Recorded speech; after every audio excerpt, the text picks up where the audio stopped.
Parliament ఎన్నికల తర్వాత సంస్థాగత పర్వం జరిగింది. ఇప్పుడిప్పుడే సంస్థాగతంగా పూర్తి చేసుకుంటున్నాం.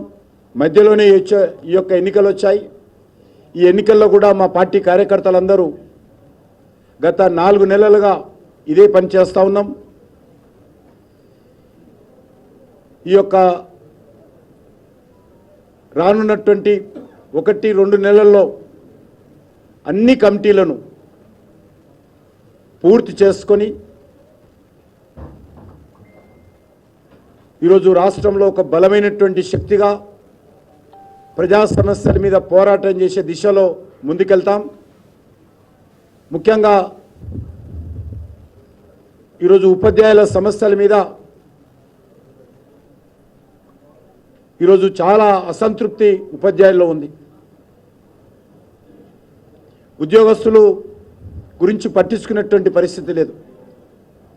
మా పార్టీలో శాసనసభలో కానీ శాసన మండలిలో కానీ మా పార్టీ తరఫున ఈ యొక్క ప్రజల సమస్యల మీద కానీ ప్రత్యేకంగా ఉపాధ్యాయుల ఉద్యోగస్తుల సమస్యలు, నిరుద్యోగ సమస్యలు, పట్టభద్రుల సమస్యల మీద, రైతాంగ సమస్యల మీద ఈ ప్రభుత్వాన్ని నిలదీస్తాం. అడుగడుగున ఈ ప్రభుత్వాన్ని మరి ప్రశ్నిస్తాం. తెలంగాణ సమాజం తరఫున, తెలంగాణ ప్రజల తరఫున ప్రభుత్వాన్ని అడుగడుగున ప్రశ్నించేటువంటి ప్రయత్నం చేస్తాం. ప్రజల గుండె చప్పుడు, తెలంగాణ ప్రజల గుండె చప్పుడు శాసనసభలోనూ శాసన మండలిలోనూ వినిపిస్తాం. శాసన మండలిలో కూడా ఈరోజు 3 మరి తప్పకుండా ఏ యొక్క త్రిశూలం ఉంటుందో అదేవిధంగా మా 3 శాసన మండలి సభ్యులు కూడా రానున్న రోజుల్లో ఈ ప్రభుత్వాన్ని నిలదీసేటువంటి ప్రయత్నం చేస్తాం. అనేక రకాలుగా మా పార్టీకి సంబంధించినటువంటి కార్యకర్తలను వేధించినప్పటికీ,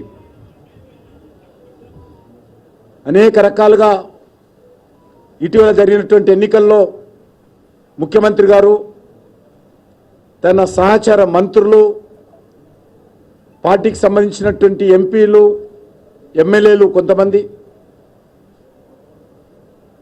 అనేక రకాల తప్పుడు ప్రచారం చేసి బీజేపీని ఓడించాలని కుట్ర చేసినప్పటికీ కూడా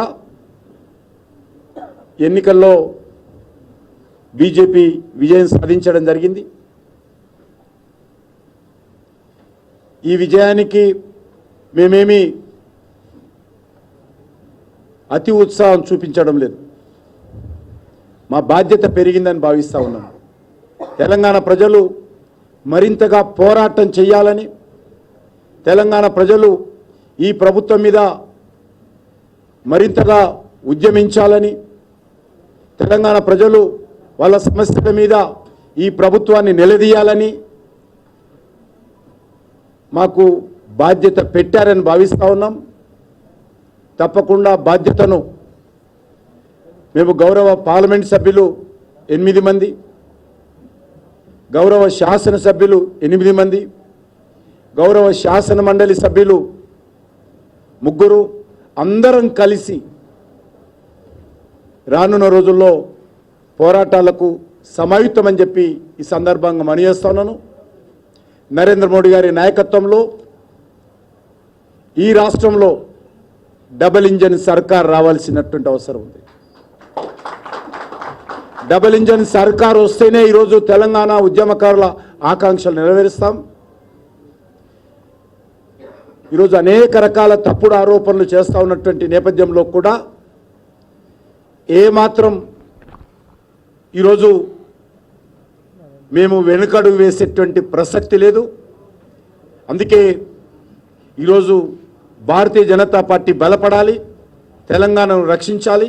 అందుకే సేవ్ తెలంగాణ, సపోర్టు బీజేపీ అనేటువంటి నినాదంతో ముందుకెళ్తామని ఈ సందర్భంగా